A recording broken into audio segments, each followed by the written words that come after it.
नमस्कार भावांनो.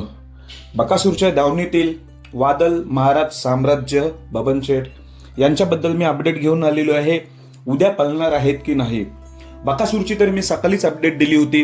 बकासूर उद्याच्या मैदानात दिसणार नाही.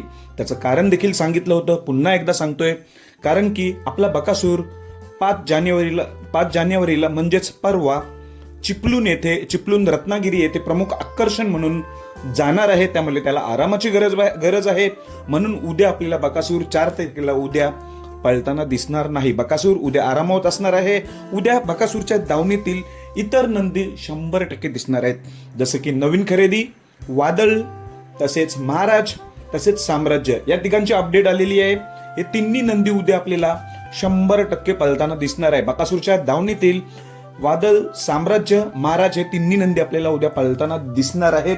बकासूर दिसणार नाही. पण बकासूरची उणीव भरून काढतील, कारण की महाराज देखील चांगला पळतोय, वादळ देखील चांगला पळतोय आणि साम्राज्य देखील चांगलाच नंदी आहे. त्यामुळे कोणी ना कोणी गुलाल घेईल. बकासूरसाठी खास बकासूरची उणीव उद्या नक्कीच भरून काढतील त्याच्या दावणीतील हे 3 उगवते हिरे.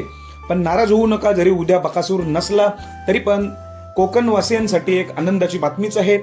5 तारखेला परवा चिपळूणमध्ये येते आपला वाघ बकासूर, बैलगाडा क्षेत्रातील देव, कोकणवासियांना दर्शन देण्यासाठी.